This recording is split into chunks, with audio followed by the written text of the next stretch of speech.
Est-ce que yow la bëggoon est-ce que yow la est-ce que lii moo taxoon man ma naw la est-ce que yow yaa taxoon may absente biir classe ak gàlle mère bi jaaxle pa bi di kaas tey ma sori wala jege ma dem wax ma lu tax sama idol man gëw ma woon ne yow de àdduna rek nga gëm mënoon na ñàkk sama diggante ak yow est-ce que yow la kii idol idol lu tax nga def ma lii sama idol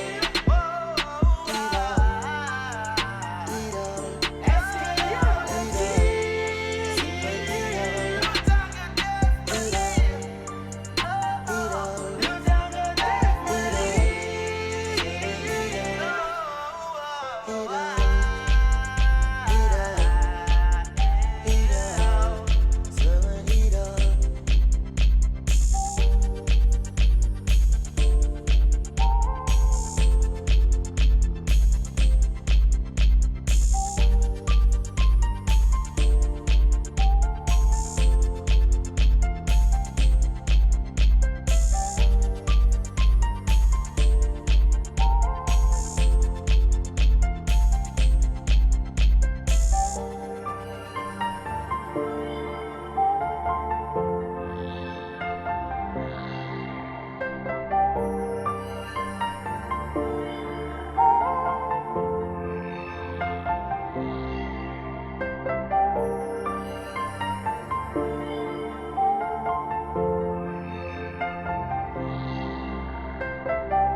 dama ne lan nga bokk ak Grand Laye.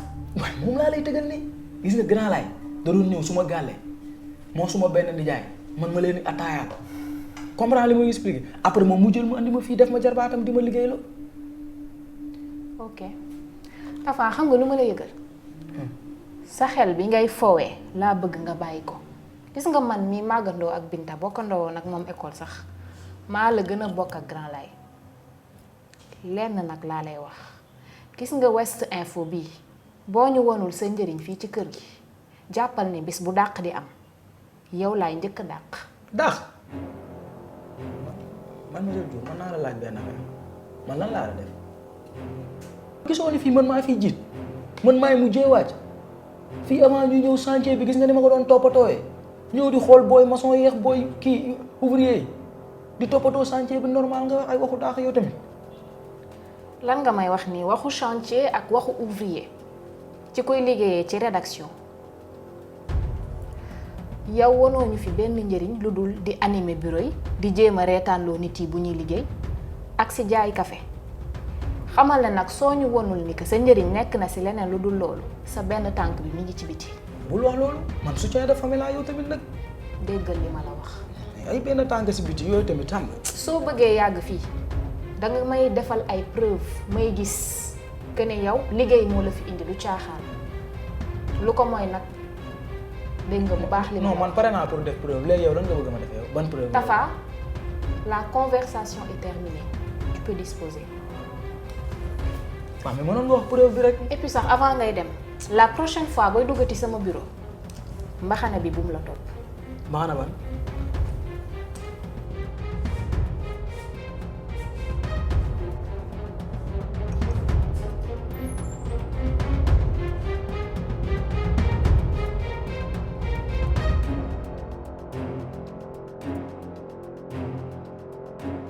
man ku ma waxoon ne yaa toog ni sama kanam ma weddi ko ñaataat. Je sais pas mais ça fait très longtemps mais Adja Fatou dis-moi yow ci loo ne. man de maa ngi nii nekk ci commerce bi di dem di ñëw. bon commerce loolu mu jaaxal ma. même à l'école ah. boo solaan yëre sax ku la ko laaj nga jaay ko. maa la wax lii waaye yow gis nga doo fàtte de. Mais vraiment, moi, ça me fait plaisir que tu aies gardé les relations avec Raïssa. Et vous étiez inséparables. Lu yàgg rek dëgg la. xoolal sa diggante ak moom dafa yàgg. ak hasard mën na ëffalaate. ah mais ëffalu ma leen mais c'est vrai ah damaa xam ne moom dafa divorcé te bëgg na la ba léegi te Ousmane xam naa ne yow it bañuloo ko. c'est vrai yow nag yow yàgg nga ñoo jubale quand même. c'est normal mooy sama devoir Reysa dafa sonn sëy boobu. jëkkër ji da koo sonal ba nga xamante ne moom nag mu nekk jigéenu sëykat franchement parler dafa muñ ba nga xamante ne non comme c'est pas possible. ça alors mais moom comment il est. benn façon nit boo xamante ne la mooy góor yi nga xamante ne bàyyiwuñu seen jànq bàyyiwuñu jéeg ja ca koñ ba bureau moom waxaalewu ma ko ndax ku dem ba ëmbal sa employé moom sa moromu doom xamatuma si yow dara. kii ban façon nit la. kenn du koo xam moo tax man Ousmane vraiment Reysa dafa mérité góor bu mel ni yow te man dama la ko yéene su ma sañoon nag nga def lu gaaw looy xaaree nag yow tamit xanaa nekkatoo ko. oui mais tu sais elle sort d'un divorce donc il faut que mu may ko tuuti temps quand même hein. waaye Ousmane baax ma leneen waaye yow tamit góor day gaaw te gis nga Reysa mii ku neex a bëgg la boo toogee fii di xoolal nii lañ lay rombee te doo ci mën dara defal lu gaaw yow xàmmeetuma la de ak ni nga terrible woon école te Ousmane. sacré Adja yow tu changeras jamais toi. yow kay yaa changé wu yow mën nga yeb rek waaye ay waay.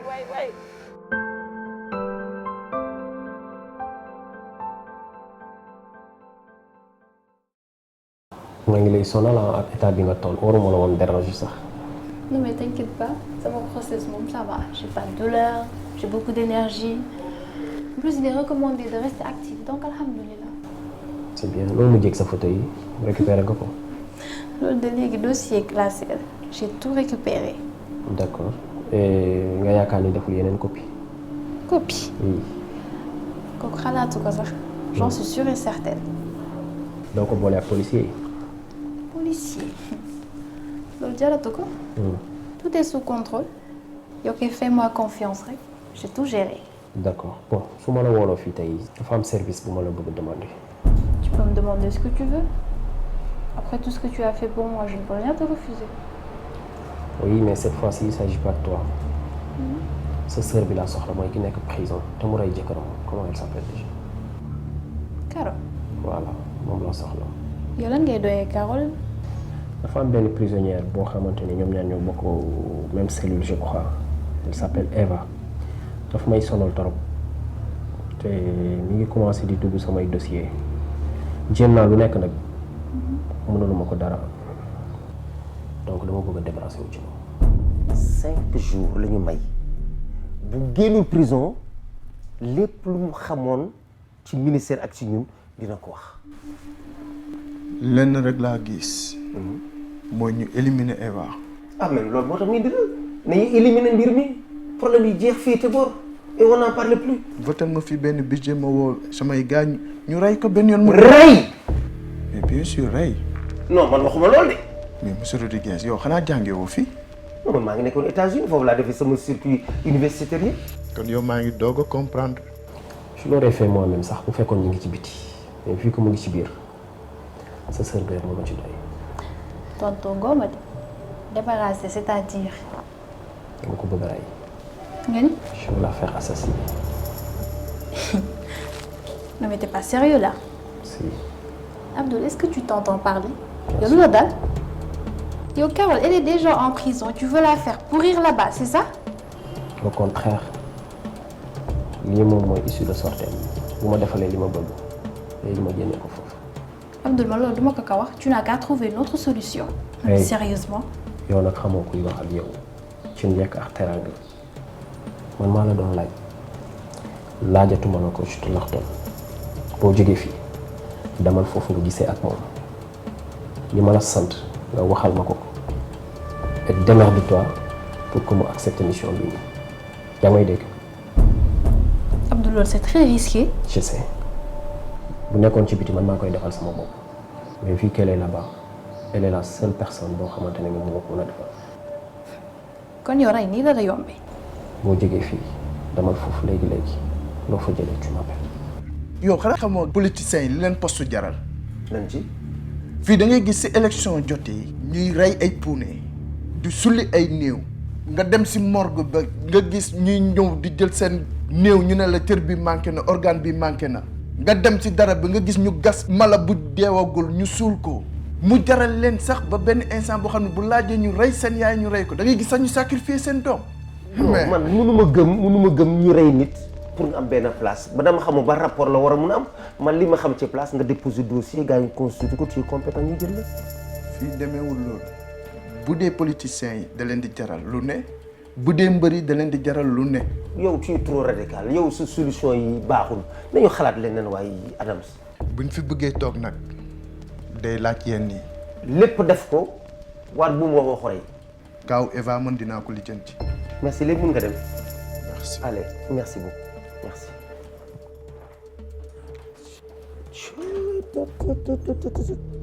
rey nit ñu jàppale ñu ne yow complice nga ci rey nit ah non non kooku sama conscience mayu ma ko sax sama ngëm mayu ma loolu déedéet. waa Seck. fan nga dekkoon. Seck boobu ba léegi maa ngi lay wër si. yow la muy wëree doo toog fi ma fekk la fi. waaw uy ma man dama la soxla quoi. lu xew. waaye affaire yi ñu joxoon pour ñu sangoo ko mën a gudda.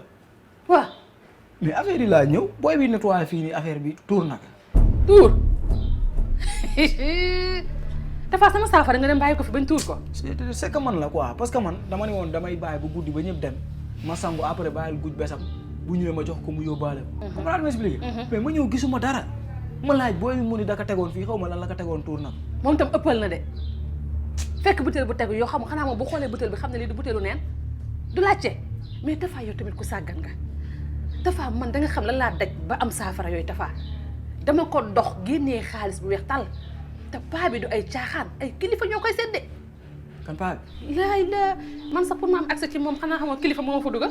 paa bu aay la. paa bi du ay caaxaan laa lay wax nii bu jox ma ay galaajam yu wóor wax ma lu leer nañ ma ñëw di leen ko jox ku ne di naaw di fëyi ngeen di mel ni ay ceeli nga toppal ma gujaat bi moom nga xam ne bëggu dara. non du loolu c'est que xam nga laa la bëggoon a sax Seck c'est xam nga gujaa dama bëgg ñu écarter ko si affaire bi. yaa ko ci dugal sa doomu nday la. non sama doomu nday la loolu leneen la mais business bi dama bëgg ñu génne ko sama lu tax. gujaa bi tonton Sène bul fàtte ni nijaayam la. nijaayam la. waa léegi imaginer gën a jege gën a yay. te tonton Sène temps yi gis naa ko ni mu jegee xale yi. tonton Sène moom kaawam jaaxalu ma moom déjà am na lu ma jot a téye si moom. mais Tafa fii bul maye dara bul maye dara. xaa kii du borom leket. Bonjour Carole. yow ban année nga juddooti sax. 91 lu xew. est-ce que xam nga ne yow ak ñàkk jom vous êtes nés à la même année. yow Margot waxuma la woon bu fi tegaat sa tànk. je t'avais pas dit que je veux plus te voir. Carole, pourquoi tu me traites comme ça? Yo, Mousso ma bëgg, qu'est-ce que je t'ai fait? C'est ton existence qui me saoule en fait. yow sax kañ ngay accoucher wala bébé bi yaa ko kepp pour mu nekk bébé de l'année kii def na 12 mois sa biir bi. Écoute-moi, gis nga li nga wax ni yëpp indiwuma fi. Je suis venue pour te proposer un marché qui va te faire sortir d'ici. Margot yow dëgg-dëgg danga ma yeb yow tu m'as ramené ton gars là kenn xamul lu mu doon xaw ma avocat la xaw ma juge la il n'a rien foutu parce que je suis toujours là tu me parles de marché. Justement, yo kooku dès ko gis nii rek mais il est très puissant. Il peut te faire sortir d'ici en claquant les doigts. Mais il veut que tu lui rendes un petit service. Est-ce que mën nga wax bu gaaw? Je suis pressée. C'est pas parce que je suis en prison que je n'ai rien à faire. Bon, allons droit au but. Il y a une certaine Eva dans la prison. Oui, ñoo bokk cellule. Abdoul nag kooku la bëgg nga lijjanti ko. Je ne suis pas attirée par les filles, moi. Je te parlais même pas de ça. Il faut que tu te débarrasses d'elle. Sois plus clair. Carole, maanaam nga ray ko. Dafa fii Sénégal lañ nekk gis nga boo takkul sanguwoo ñu takk la sang la suul la dëggata la di fecc sa kaw ba mel naa la sigil di gaale. non man bëgguma dee heure bii de. ah baax na. non man affaire liggéey bi. nga laaj do ay caxaan de jugal ci sa bopp ay soutien de famille lañu. oui ma affaire yi la ni la joxoon pour nga takk ka si bureau Penda ak kii Binta. du mi sama biir saak. c'est que andil. dama koy indi kay. oui ma man maa fi mujjee damay takk lépp. bu la dara métti. te instant tool nii moment yi fi nekk la takk bi di gën a ne xam nga lu tax. ñoom installé wu nañ ba pare. contrôle du am. yow kay maa lay indi nga takkal ma Binta takk biro Penda tonton seen sax dinaa dem jug ci ay mbiram fii duma fi bàyyi kenn. ñu ngi sama kaw sama yaram faale dafa diis dugal ci sa bopp ci loo ca mbedd ma nga jëm man nag xoolal nu ma neex laa fi doxee maa ngi xaru benn xale njoos ma rek ma ko coup de pied mu xam. moo tax temps yi ma gis la nga changé am fulla si sa bopp ak ñëpp yow laa gisoo lii ci kanam.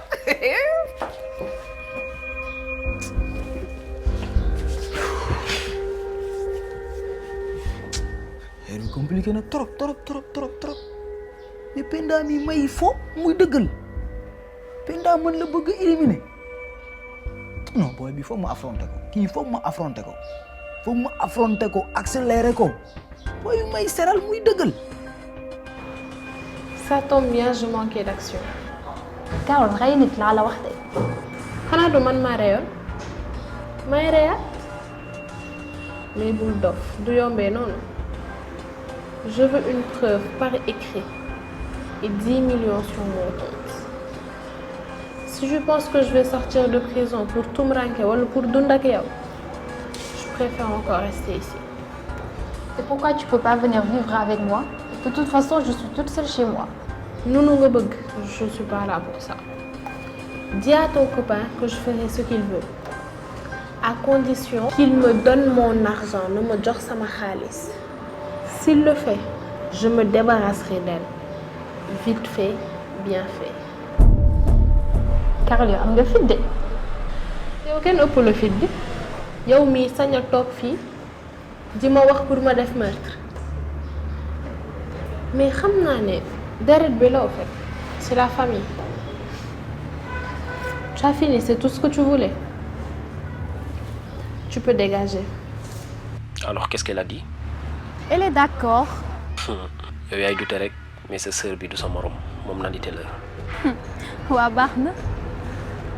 Par contre, elle veut une preuve que tu vas la faire sortir de prison. Et puis 15 millions de francs que je vais verser dans son compte.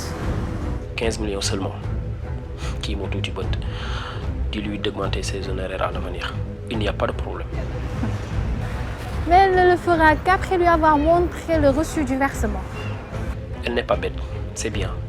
Ce sera un plaisir de travailler avec elle. En tout cas, daal loolu la ma wax. waa jaaral nga jël xaalis bi au plus vite yóbbul ko preuve versement bi et on met le plan en marche comme je t'ai dit rek dafa urgent trop. Ok. Ouais, Barne. Allez ciao. Au revoir.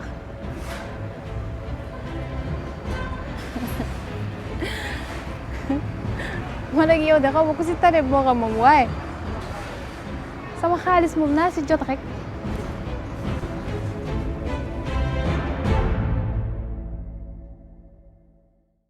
Eh bien, nous allons sans plus tarder démarrer la réunion du jour qui va bien sûr enregistrer l'absence de Demba et Soda. Oui. Ces derniers ont eu notre permission pour se rendre au Gamou. Cependant, cela ne nous empêchera pas d'être efficaces puisque je leur ai exigé de nous envoyer leurs articles avant de partir. Tout à fait. Et je pense que vous disposez de l'article de Demba, tonton. Ah oui. Donc il m'a remis un article sur le Laban. Je ne sais pas si vous connaissez. Ah d'accord, intéressant. Mais le Laban, en fait, c'est une manifestation qui est faite donc au lendemain de la première nuit, Voilà, la nuit de exactement. noces. Si vous permettez que je lui explique, tonton Sen. Voilà, tout à fait. En fait, c'est une célébration qui est faite le lendemain de la nuit de noces par les tantes de la mariée, précisément les sœurs de son père, qui viennent lui chanter ses louanges pour exprimer leur fierté parce que dafa téye boppam pour son mari.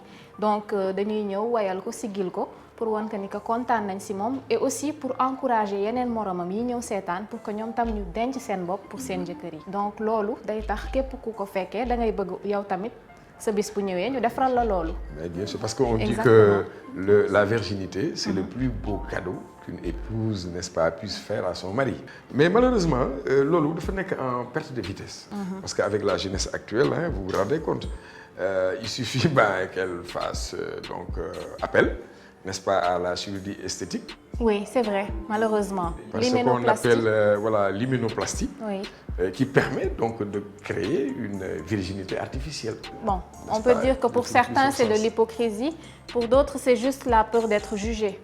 Et voilà, après ça, nous avons l'article de Soda. Soda nag cette fois elle s'est intéressée aux relations entre élèves et professeurs. Donc nous sommes dans un contexte de perturbations scolaires qui sont engendrées par plusieurs facteurs. Elles sont victimes peut-être de chantage de la part de leurs professeurs. Promotion canapé comme on dit, n'ayant peut-être pas forcément le niveau. Suñu gisee seen benn professeur bu saay-saay di leen naan si en échange de certaines faveurs ñu defaral leen ay notes yu baax, vous passez vos examens. Bien avec une telle naïveté, elles vont forcément succomber. Loolu nag mën leen si jëlee grossesse non désirée. Loolu aussi c'est un facteur boo xamante ne daf leen di freiner ci seeni études. Voilà, je me nomme monsieur Samba, syndicaliste. Donc, il paraît qu'il n'y a pas de cours dans le public, donc vous vous rabattez dans le privé. Ah bah, mais il faut savoir que l'État ne nous respecte pas. Nous avons recensé toute une liste d'accord avec son gouvernement. Jusqu'à présent, il n'y a pas de solution. S'il ne respecte pas dans les plus brefs délais ce qui a été convenu, nous prendrons nos propres responsabilités. Ok, je comprends. Voilà. Et vous ne trouvez pas que vous sacrifiez ces enfants du public? C'est l'État qui les sacrifie. Ku ci am nomination tey bu sa doom nekkoon ci public le lendemain nga génne ko. Mais l'État continue de vous payer chaque fin du mois, non? Il ne faut même pas rentrer dans ces détails. Avec ces misérables de salaire. Xam nga luy 300 000. Je connais beaucoup qui paieraient cher pour ce salaire. Écoutez. Certains vivent très bien avec 300 000. Oh, dama yore soxna ñaar. Est-ce que vous avez une femme? Non, je n'ai pas encore de femme.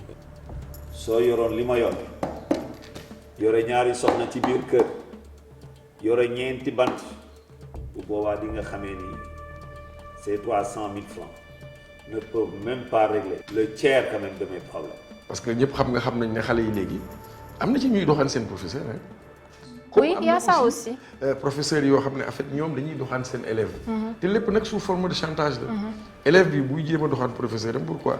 Elle veut avoir de bonnes notes en courtisant son professeur. Et nous allons quand même passer au suivant ou à la suivante. Goudia, est-ce que tu nous amènes? Oui, l'actualité, la qualification des Lions.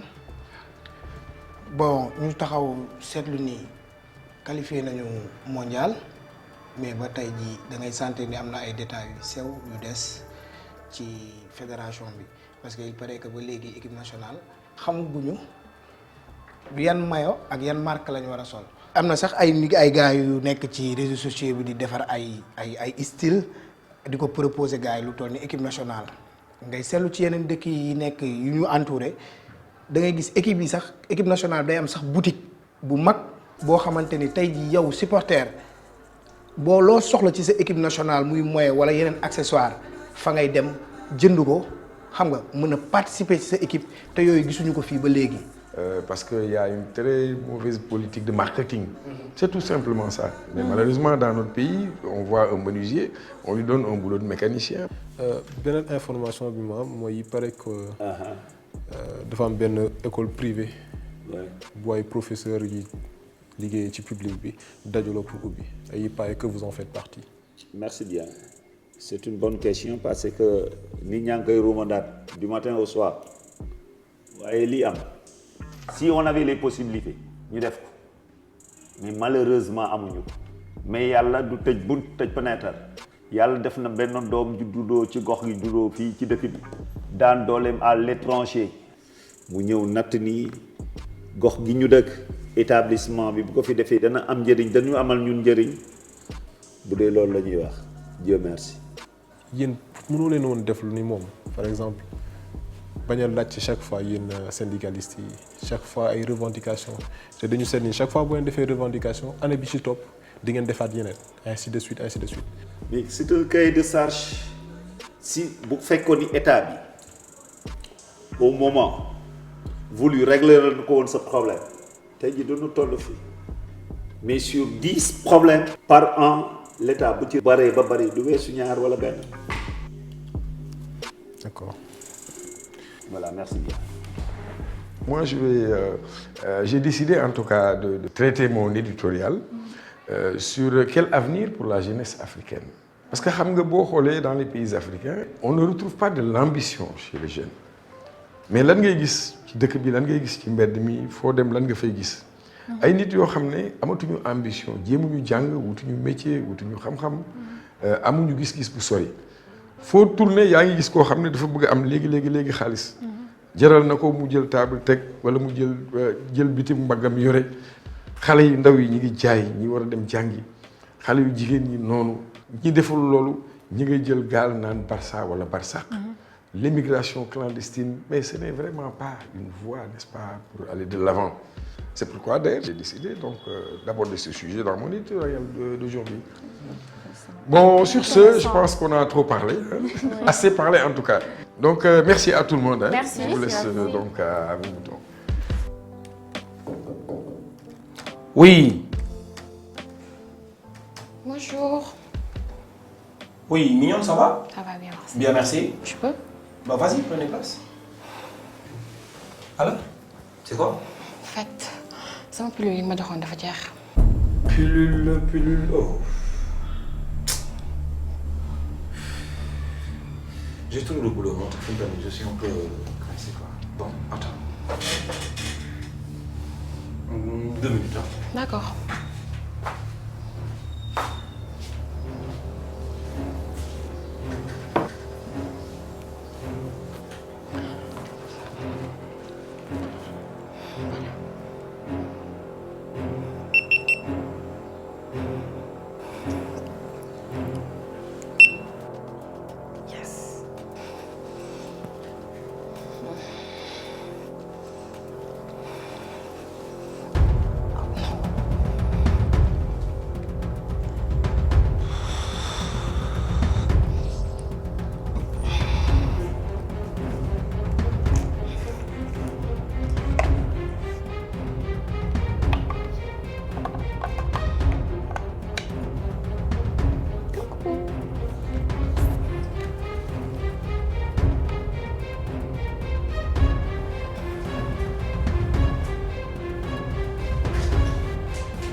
Voilà. C'est bon, comme ça. Si mon pari non, là. Bon. Ça devrait me suffire. Super. Autre chose. J'ai remarqué que tu es distant trop. Bari liggéey rek. Isa bi mu jógee sama séminaire bi fan yëpp ci la nekkoon mais il faut me rendre documents yi normal et tout ça pour jox ko sama supérieur yi quoi. Tu m'avais rien dit. Fatigué. Non mais tu sais des fois dafa metti quoi. De toute façon yow après naa la woo. Tu sais que yow tu es ma préférée. Toi tu le sais. Si tu le dis. Moi. D'accord. De toute façon après dinaa la woo. En plus tu m'évacues comme ça. Non bari liggéey rek soxna si. Ah ni ma la namee. Non maa la raw mais il faut me comprendre quand même. Nekk ci liggéey bu bari rek. De toute façon après dinaa la woo. En tout cas nam naa la. Non Inch'Allah après dinañu gisee. Merci pour ça. Ok salut.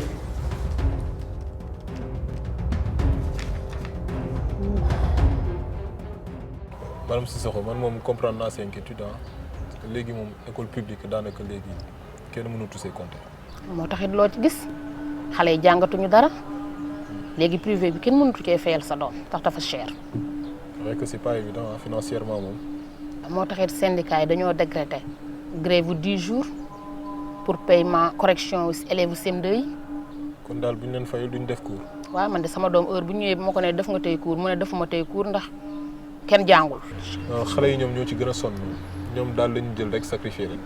mais bu njëkk ba entrée en sixième mi dafa yomboon mais léegi taux d'échec bi dafa bëri lool. te loo ci xamul sax il paraît que enseignant au public bi dañu regroupé wu pour ubbi benn école dans le privé xaalis bi ñu ko ubbee nag man loolu laa bëgg xam. mais c'est de l'argent détourné. ku la wax loolu. mais kenn ci enseignants yi sama gox la moom ma wax lépp.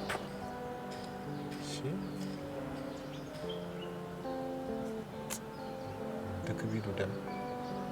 gis nga de. cey suñu dëkk bi tey jaxasoo ñàkk repère si dangay waaru kay mag ñi gëlëm ndaw ñu réer ay valeur yu seey bu dee ku wéeruwul yomba bëmax ñu ñëppay daanu tey am ñu seen bëgg-bëgg lot ak ñi seen pouvoir di jay doo xàmmeeti kan mooy woyoo ku ne ci waar di bay intérêt la ñu jiital di juger ci apparence tax bés bu ne ñu am mbetteel ci ñu ñu jàppee. Ah Malick entrez. Prenez place, je vous prie. Vous allez bien? Ça va bien? Très bien, merci. Ça se passe? Oui, pas mal. Et le boulot? Ça va, on fait aller. Pas trop difficile, j'espère. Non, ça va. Ça va. Ça va aller. Très bien. Permettez-moi juste de prendre un audio. Voilà. D'abord, merci de me recevoir chez vous. Dès que j'ai vu ton mail, j'ai tout de suite fait le rapport avec ton intervention sur West Info. Ah. Nitu dëgg nga. Merci beaucoup, c'est très aimable. En tout cas, je ne fais que mon travail et grâce à vous, j'espère en tout cas pouvoir le faire mieux. Je vous écoute. Qu'est-ce que vous voulez savoir? Donc, pour commencer, comment vous vous êtes retrouvé dans le privé? Je me suis toujours dit que je n'allais jamais travailler pour le privé. Je me suis toujours dit que les enfants du privé avaient tout ce dont ils avaient besoin et que les vraies lacunes se trouvaient dans le public. Malheureusement, je suis tombé gravement malade et je n'étais plus fonctionnel. Seul le privé pouvait me permettre des horaires flexibles qui n'étaient pas trop pénibles pour mon état de santé. Ah, j'en suis désolé. Une retraite prochaine peut-être? Malik, man dama jabot. Je compte bien travailler jusqu'à ce que je ne puisse plus le faire. C'est compréhensible. Une chose qui m'intrigue, c'est par rapport à la nouvelle école privée. Il paraîtrait que ce sont des enseignants, en tout cas du public, qui se sont regroupés pour l'ouvrir. Il ne paraît pas, Malik. Lol Moham, c'est des enseignants du public qui ont ouvert l'école. J'ai rencontré un syndicaliste qui me disait que c'est un businessman qui était à l'étranger et qui est rentré, qui l'a ouvert. Un businessman. Il l'utilise juste comme couverture. Enseignants yi ñoo ubbi école bi di encaisser ñaari salaire au détriment des enfants du public. Mais c'est malhonnête ça.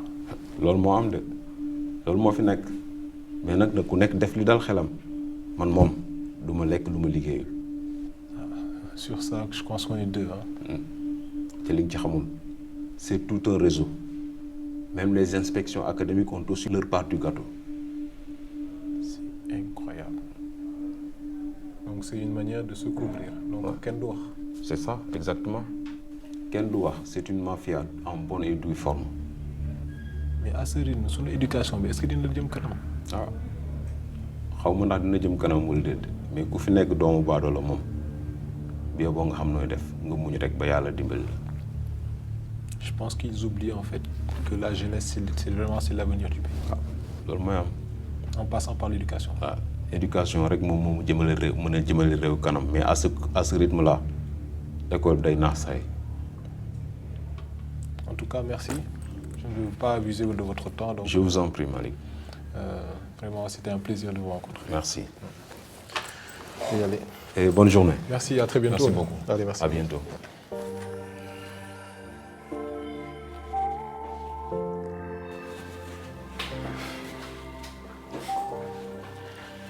En fait, il y a un maquillage. Oh, yo, tu étais où? Au boulot. Au boulot, tu sors bataille. Suba léegi maa ngi ci wala li ma gis ak sama t-shirt moo tax. Fajar ba tey maa ngi fi gisuma la fenn xaw ma foo nekkoon. J'ai eu une journée productive tey. Ouais. J'ai vu un syndicaliste, un professeur, un parent d'élève aussi.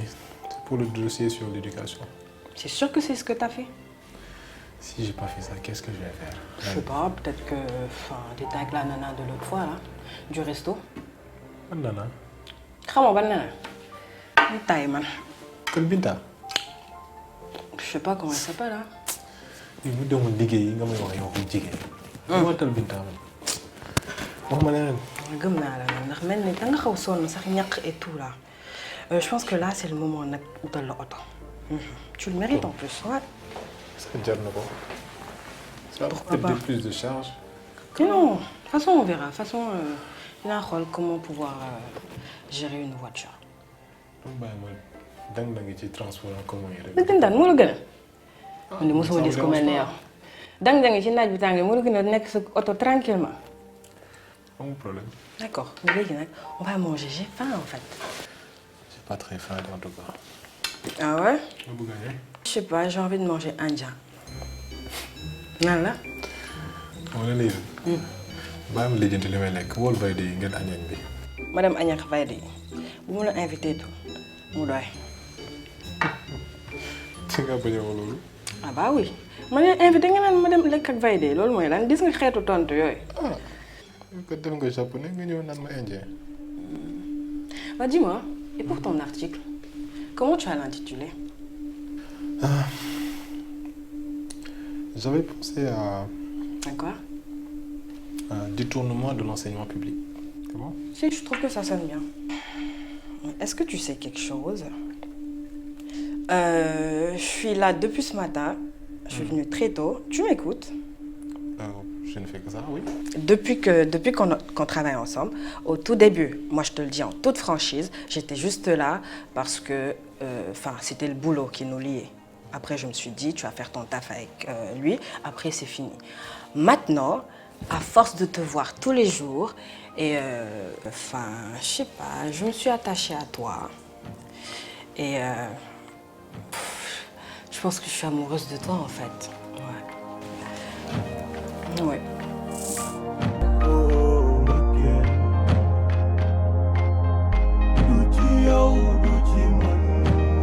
Yalla la